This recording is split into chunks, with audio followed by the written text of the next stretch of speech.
Older and saner than any cosmic idealism is the sense that spirit is universally diffused, not by itself, but in union with matter.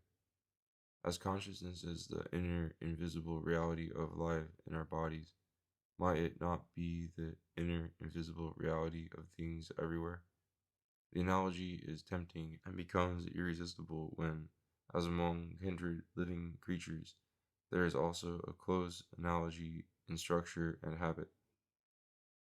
But the analogy becomes deceptive as we recede from our own species and ignore the specific conditions of consciousness even in ourselves. We are often unconscious or almost unconscious. What then quickens consciousness in us, and how far is a similar excitation traceable in nature?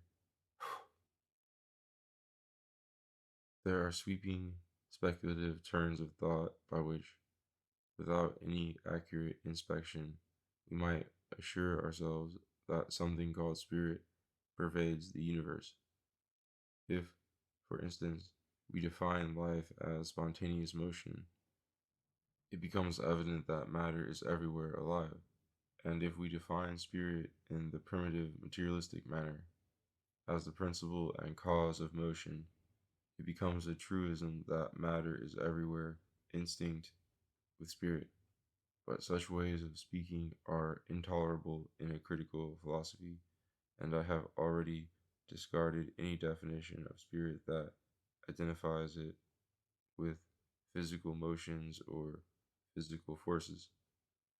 The potential and the dynamic, according to my use of terms, are by definition material, while spirit possesses activity or energy only in the Aristotelian sense of being a perfect realization or ultimate fruition of function. The same use of terms, however, will justify me in saying that a potentiality of spirit lies in all life, perhaps in all matter. This does not mean that actual spirit, only very faint, pervades the material world. It means that in the primeval motions and tensions of matter, there are rhythms and tropes capable of compounding themselves eventually into living organisms. And we know in our own case that the fortunes of a living organism have a moral import. In other words, carry consciousness or spirit with them. Throughout nature, there are events about which it is possible to care. The forces producing these events seem to form a system, as if each part moved in concert with the other parts and was affected by their presence and motion, a permeating physical responsiveness that may seem to foreshadow perception and will, and certainly prepares the ground for them. Yet this anticipation is remote. Moral being arises by virtue of the self-recovery and self-defense practiced by specific creatures. A world, no matter how organic, if it evolved undisturbed, would have no occasion for sensation or reaction. Moreover, and this cuts deeper, we should remember that the dynamic unity of our world is ignorantly posited by us as a condition or rational action within it, so that the side of physical reality discoverable to us may be only an excerpt made by our specific sensibility, leaving out all that is beyond our range. And who knows how chaotic that residue may be? No wonder then, if an image so selected reflects the unity of the selective eye. It would be a worse impertinence, however, to deny positively that the tremor of change running through the universe may carry with it some conscious thrill and forward assurance, some music of the spheres, and the distinct parts in turn may be variously haunted by some wraith of intelligence or will on the same ontological plane as spirit in ourselves, if For that reason, we proclaim the universal presence of spirit and matter. At least we should not forget the dictum of Spinoza that the mind of the universe resembles the human mind as the dog star resembles the barking animal, in name only. Man lives on food, reproducing himself precariously, dying and struggling not to die. His experience is all born of pressure and care, but a universe lives on itself, without habitat or neighbors. Its mind would therefore be entirely free and automatic, subject to no external stimulus and addressed to no external object. As Sirius and a dog are parts of the same realm of matter, so a universal mind and the human mind would fall within the same category of spirit and deserve that title. But they would be as different within that sphere as it is possible to be. That which the analogy of nature suggests or even imposes is rather that in matter everywhere there must be a potentiality of mind. But what is potentiality? A mere possibility, such as the possibility of sensation, which Mill made the essence of matter, has no existence or power whatever except in the language or the philosopher or in his expectations.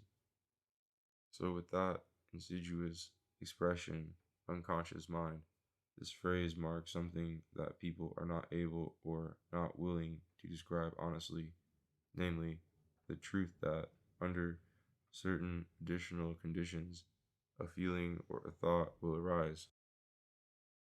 The existing facts are either material and then not to be called states of mind at all, or else, on the hypothesis of psychologism, they are a constellation of previous or contemporary states of mind in the history of spirit, in which case they are not in the least unconscious.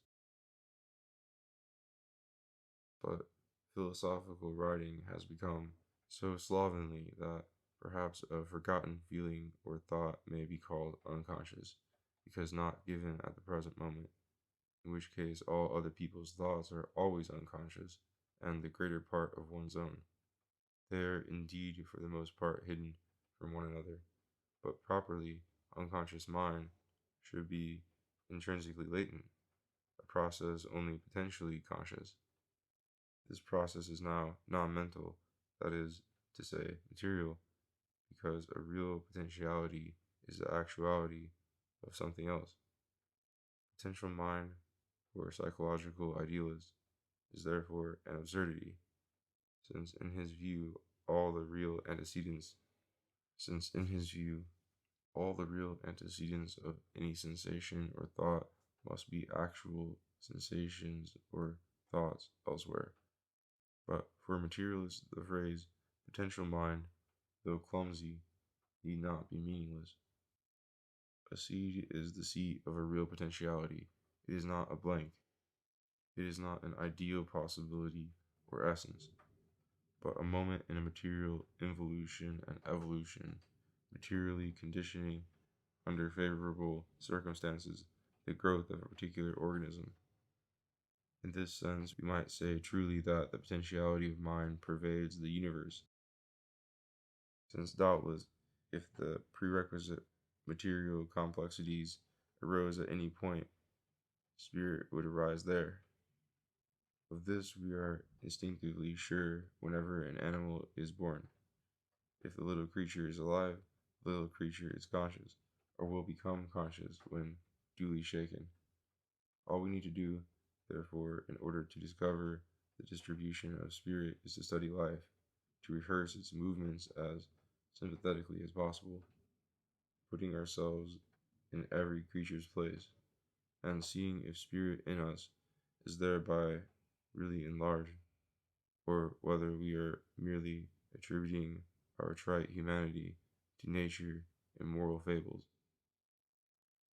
This subject is not open to science, but only to discernment and imagination.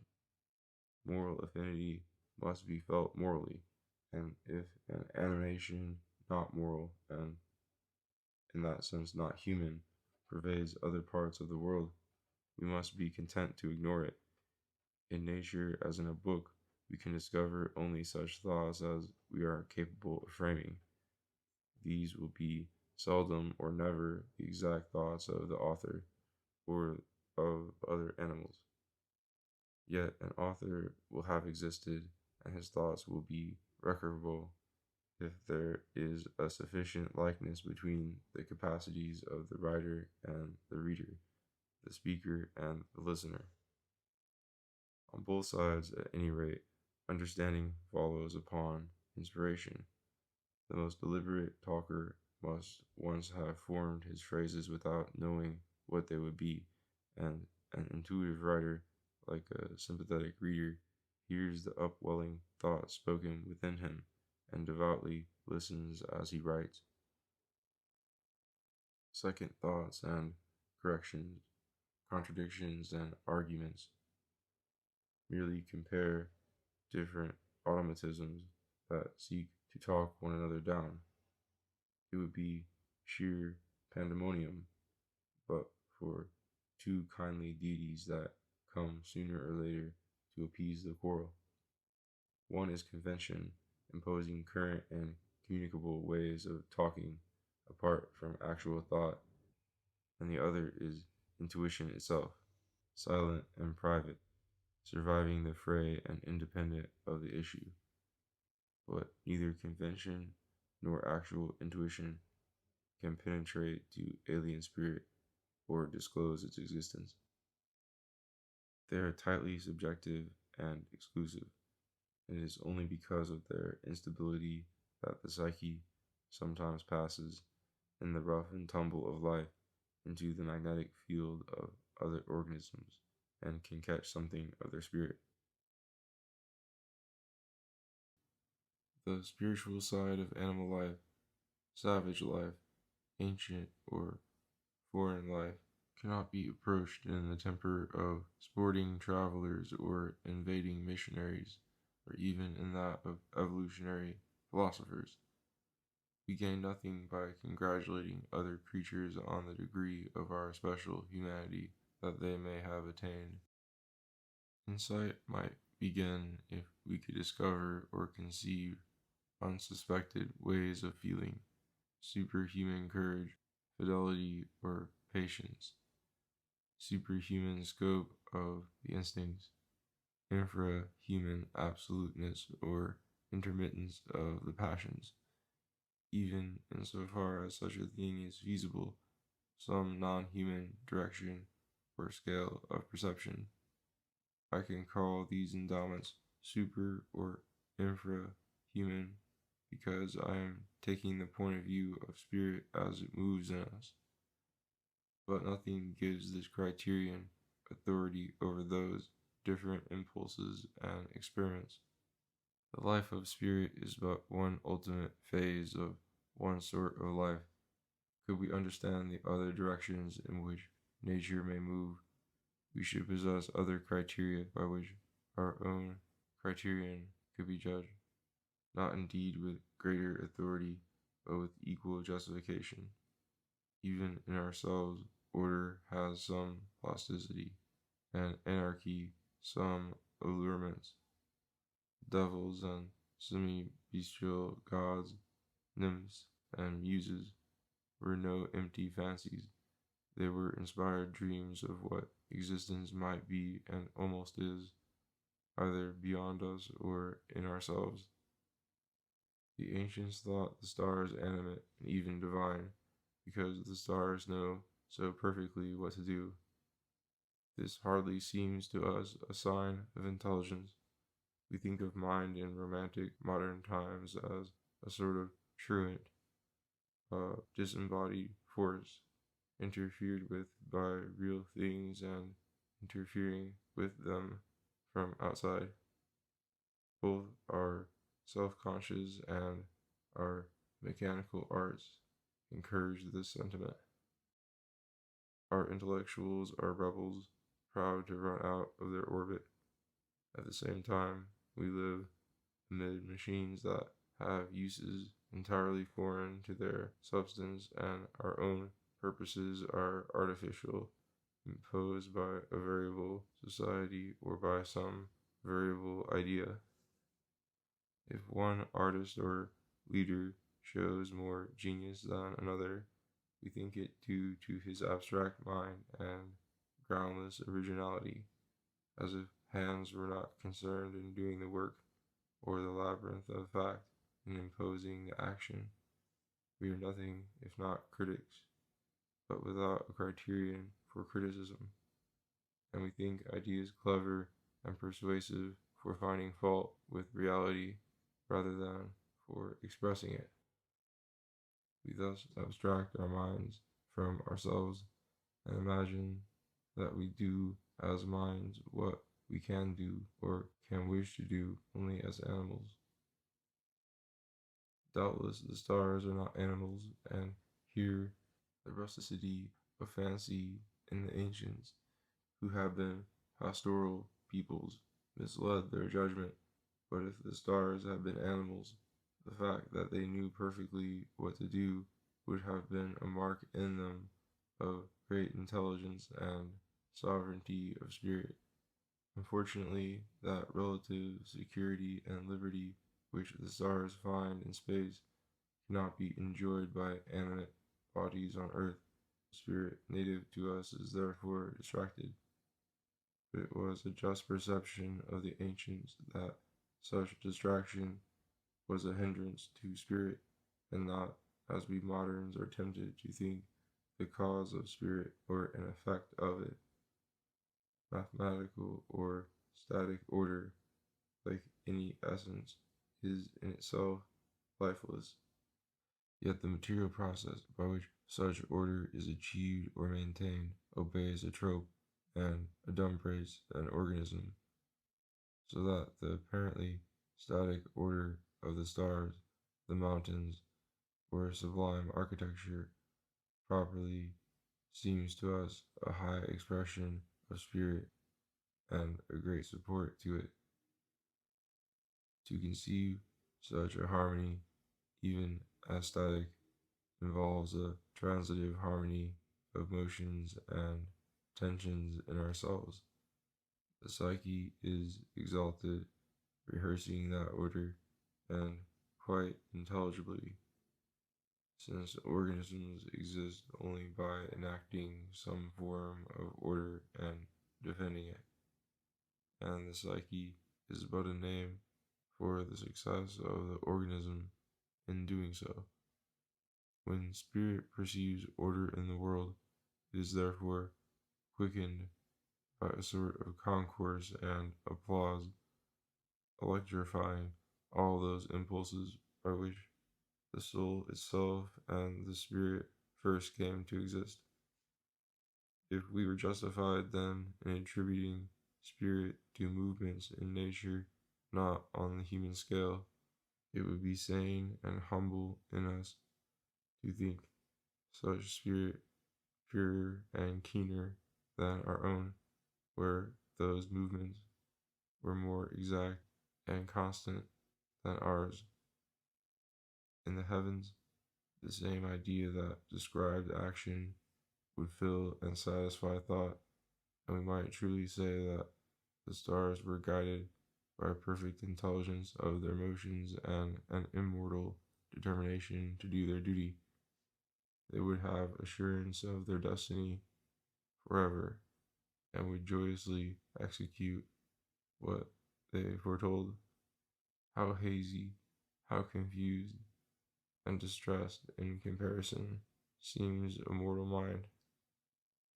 Like all good myths, this notion of the life of the heavens and of Aristotle's God has a moral justification, being the glorification of what tends to occur in us as our minds grow clearer and clearer.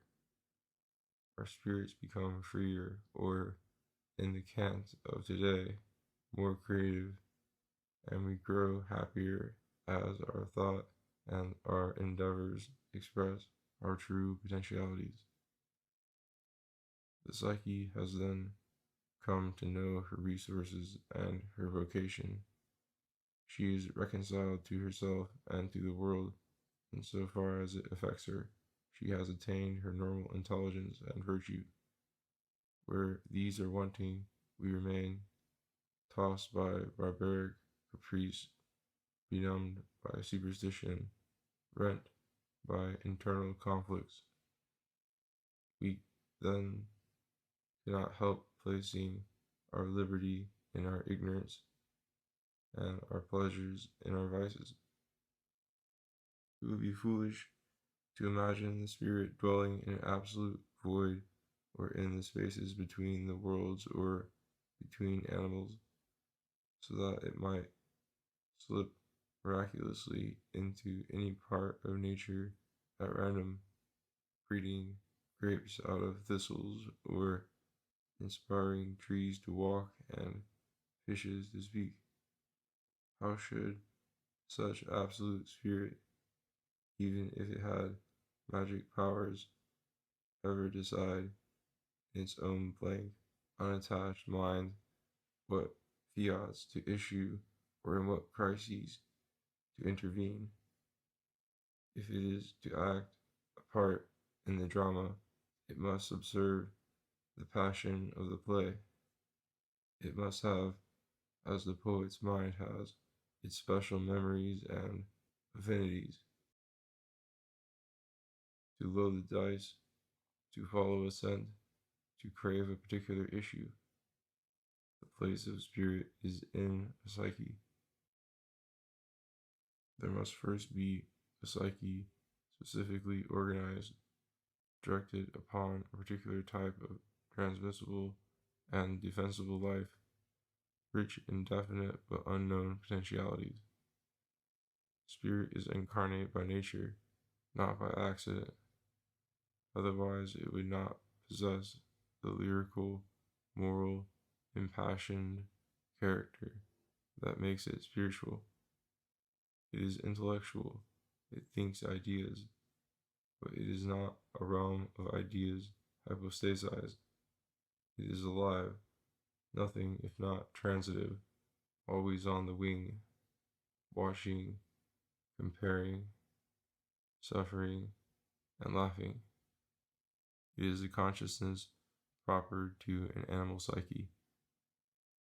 This locus of spirit, in each case, its special vocation, turns it, perhaps, into a moral or social inspiration, when it might have been in another body at another time an irresponsible, wild sensibility, perception, impulse, conscience, and hope anchor spirit inwardly in the earth. It cannot imagine, it cannot love what is not somehow native to its home climate. Even its rebellions and contrary dreams are dictated by its animal predicaments. It is a spiritual symptom of vital strains. Ideas do not ask to be conceived. They threaten nothing to the sleeping mind that may neglect to distinguish them. But on the physical side, attention and watchfulness are evidently crucial. They enlarge the capacity of an organism to react upon things, to change with them when necessary, and to change them when possible. And how should a pure spirit gratuitously and even blasphemously have pronounced some parts of the creation good and others evil? And why should it embrace as momentous and agonizing the poor fortunes of a particularly earthly creature? Logically, rationally, morally, this is a scandal, an insoluble mystery, or even as something, a hideous sin, meriting the endless torments that ensue upon it.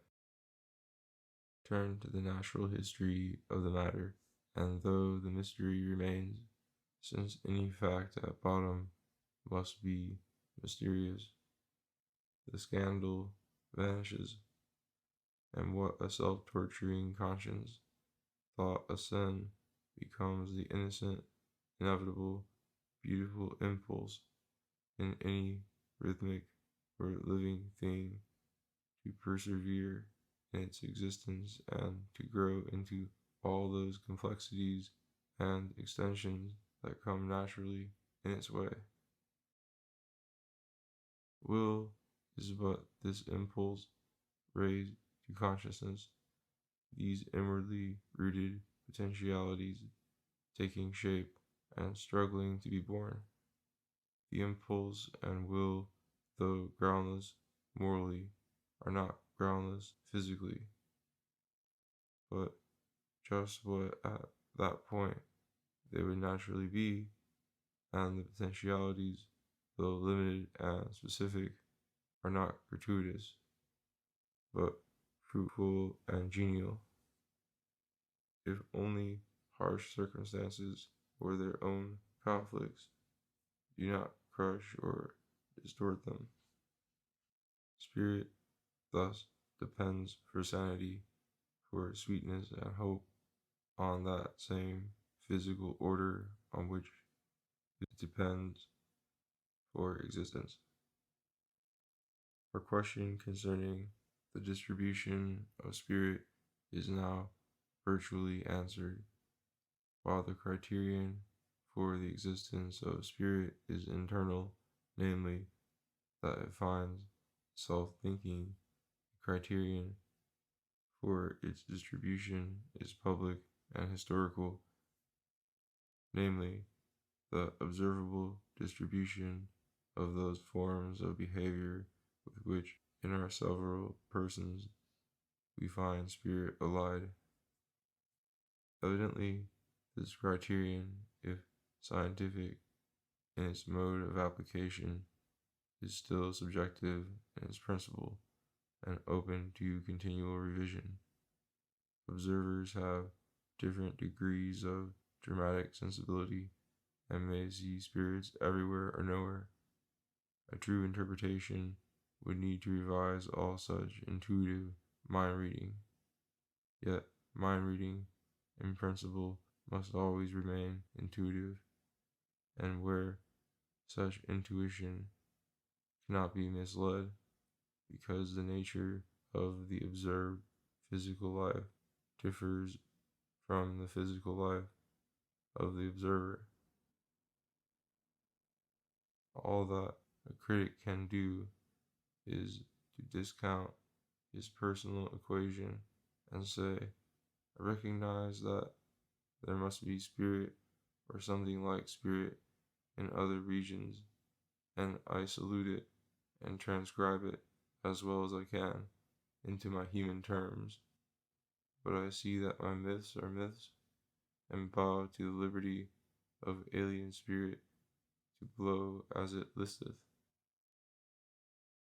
A close and credible insight into spiritual life can therefore extend only to the limits of a man's race, temperament, and habit. Spontaneity here may then repeat and understand spontaneity there, and what is intrinsically a poetic exercise, not a metaphysical revelation, may become also, by accident, a true sense of ideal union between many minds. The outer boundaries of our exploration being thus defined, we may consider the distribution of spirit in man at closer quarters. There is a false traditional problem about what was called the seat of the soul, or in more modern parlance, the exact point in the brain and instant of time at which consciousness should spring out of the body or should impinge upon it from some fourth moral dimension. The ancients were not troubled by this question, and if it had been put to them, perhaps they might have replied that they failed to localize actual intuition or moral intensity in the natural world, because these things, being invisible and pneumatic, were not to be found at all in that field. The psyche, indeed, was to be found there, and of the psyche they gave various more or less crude accounts, until Aristotle once for all distinguished form from matter and identified the psyche, which makes the difference between living and dead bodies, not with any physical substance, but with the form which, in an organism, all suitable substances tend to assume and preserve.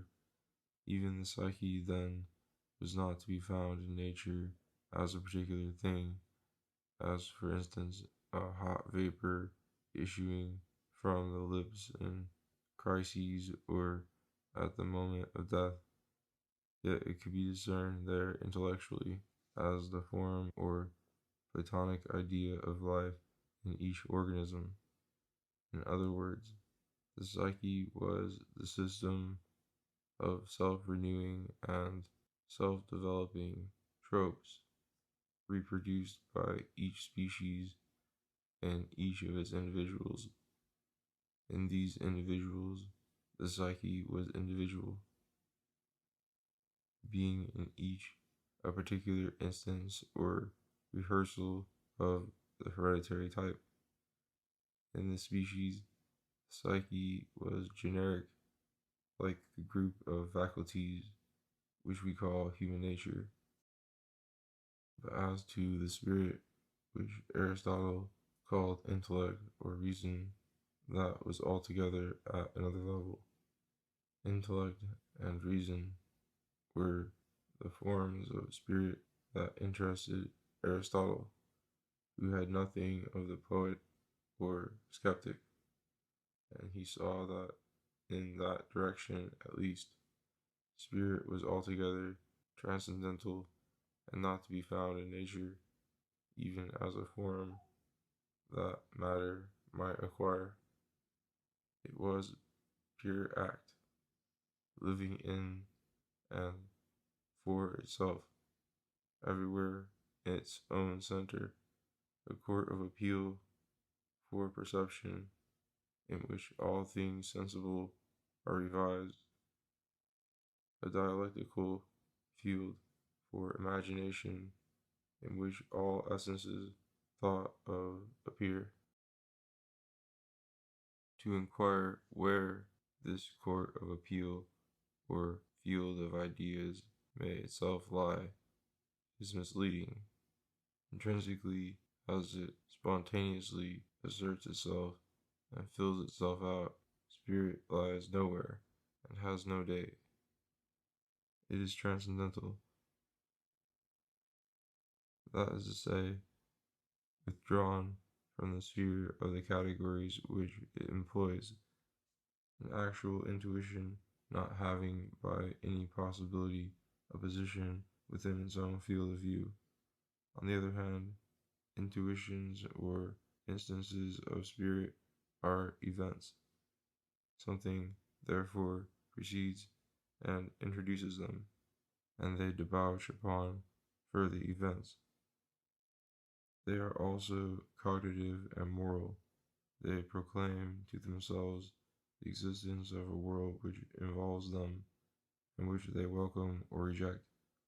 Therefore, unless they declare themselves to be illusions and deny their own deliverance, a very complicated case of spiritual distraction, they really have, when viewed from the outside, a date and even a position in space, at least by courtesy or adoption, for they arise at some particular natural crisis, and are relevant to that crisis in duration, in character, and in scope.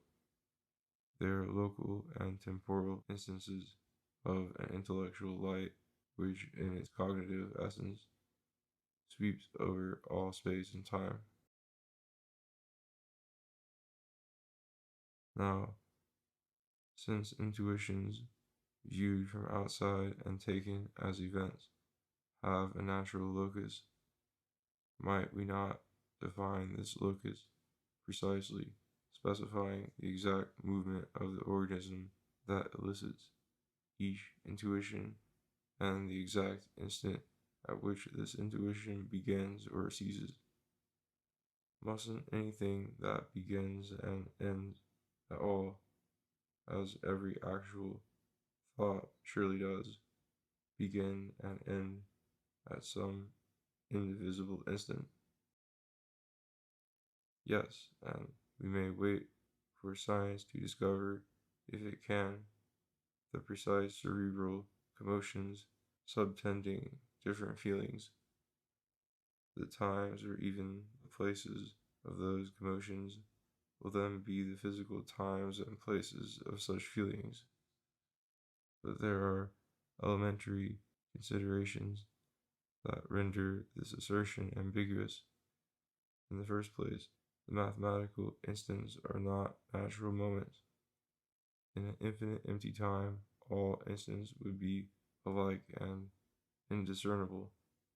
They could not be individuated, because internally they would be nothing, and externally the relations defining them would be identical in every case. To talk of a particular instant is therefore meaningless unless it be the limit between distinguishable events. Secondly, natural moments, to whatever simplicity they be reduced, contain at least this internal complexity, that they occur and have a direction. The act by which they arise is different in quality from that by which they lapse. They come and go, which implies that they have an origin and a sequel, and are moments in a variegated flux. Thirdly, in this flux there may be simultaneous differences in the scale of events, not merely notional within one image, but physically enacted, as the earth in going round the sun also turns on its axis. These different units could not be contemporary, successive, or coincident, and their scales could not be compared if they did not measure the same substantial flux and impinge on the same universe of matter. Even physical time, then, in which we wish to deploy the life of spirit, cannot be adequately expressed in mathematical or graphic terms. The world is not compacted of essences. The whole Eleatic problem that stretches it on the rack of dialectic is sophistical.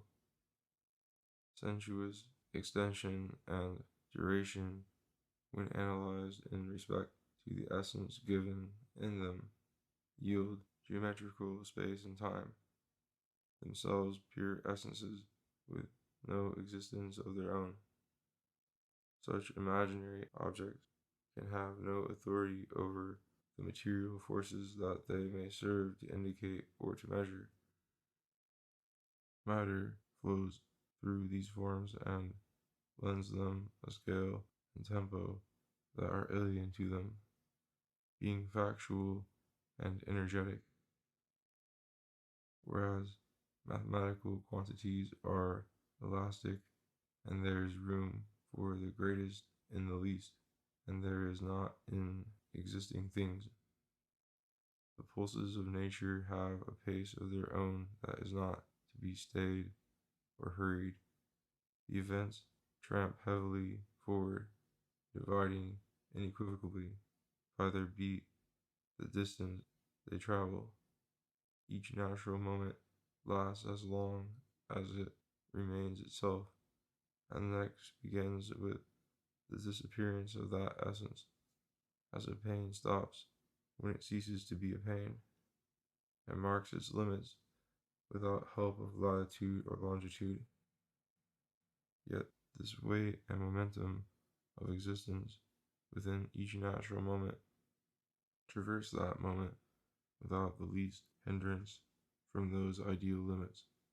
On the contrary, the natural moment exists and is more than an idea, precisely because it has been generated and is the momentary form of a substance and a force that immediately pass on and create the next moment. Such is the proper sense of the word event, something that comes out of something else, a phase in which some eternal essence is momentarily manifested in a flux of substance.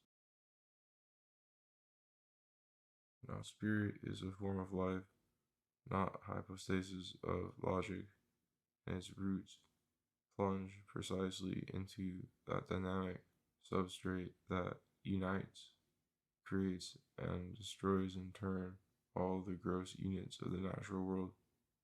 If, in its outlook, spirit rests in essences, in its origin it springs from matter, only that those tensions, movements, and natural moments, which in the material world exist unawares, in spirit rise into actuality, and the essences hitherto stupidity exemplified now begin to be perceived.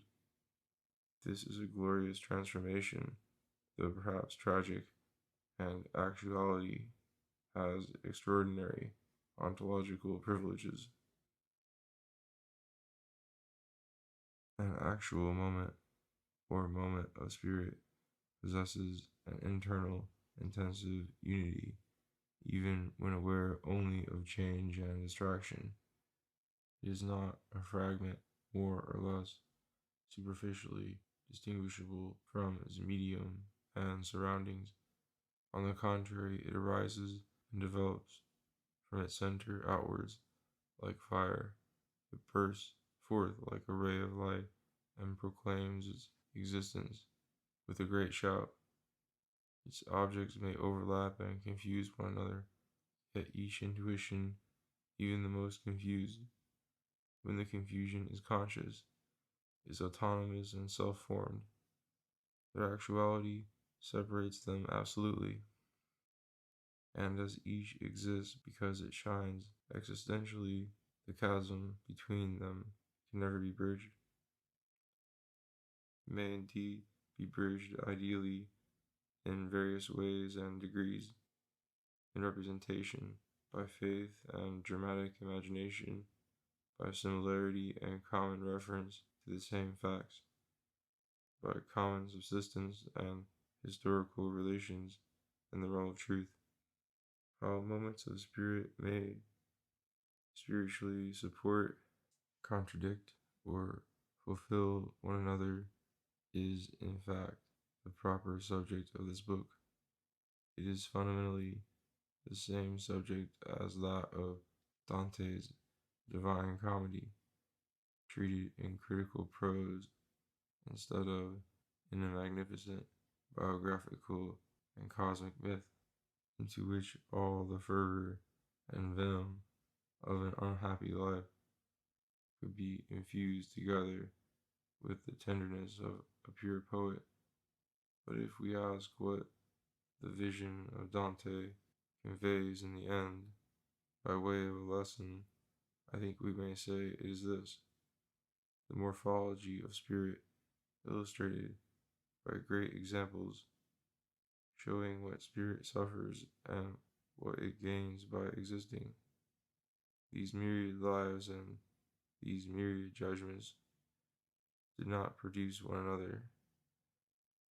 They grew severally out of human nature in various persons and circumstances, yet here all are marshaled under the form of eternity into a hierarchy, into a ladder of salvation, through which spirit may mount to divine insight and freedom, but on any step of which it may halt down to the depths of rage and madness. Dante had the privilege of living in an age when, over the sea of rage and madness, spirit moved gloriously and universally acknowledged. Also, the privilege of singing in a young language formed by a Christian people. These privileges led him, however, to take his great myth as almost a truth of physics, so that his respect for the sovereignty of spirit becomes ambiguous, and we are not sure how far he is refining his stubborn will into insight and how far he is bowing unwillingly to power. A colder analysis can surmount that doubt. The impossibility of other than moral relations between the moments of spirit follows from their immaterial nature. Immateriality lifts them above the region of interaction, relativity, potentiality, fusion, or flux. Therefore, moments of spirit cannot be situated by their external relations. We must beware of assimilating them to physical events bathed in a medium that lends them its substance and determines their position. An intuition does not borrow its unity or its limits from its neighbors.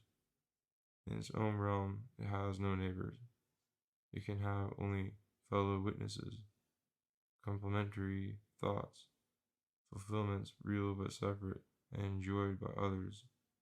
Each thought feeds on its own fuel, and in the act of seeing or positing other things, which it is powerless to create, it must at each moment create itself.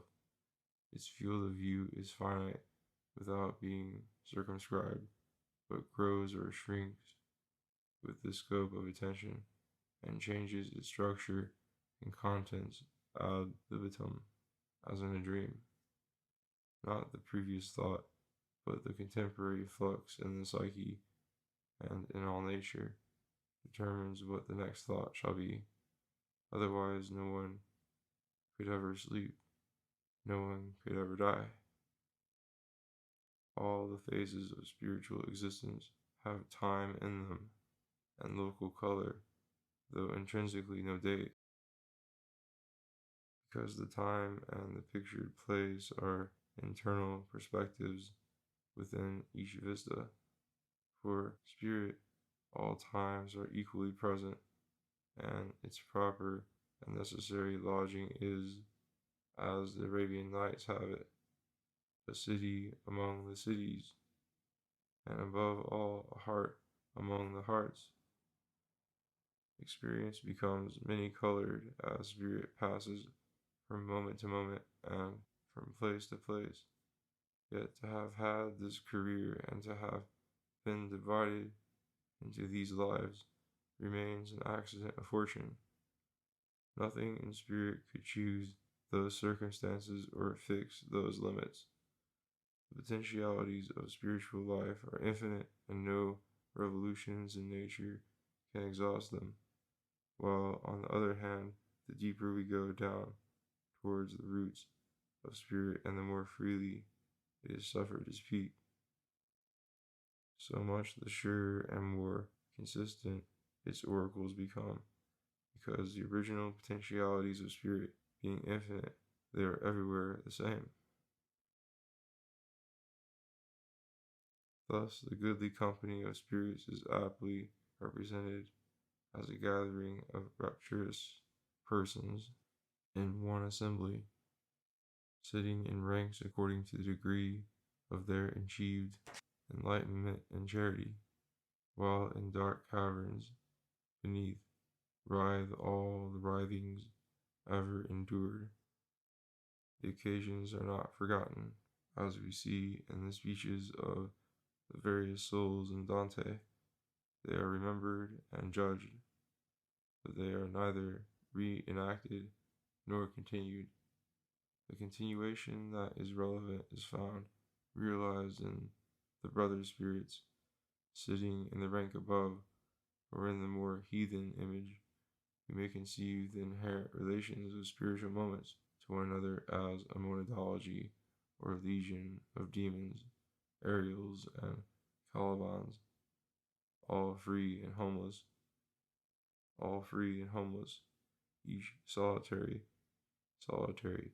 save for the absorbing presence to it of its imagined world, each spinning in its own thoughts, like a madman, half prophetic, half impossible things.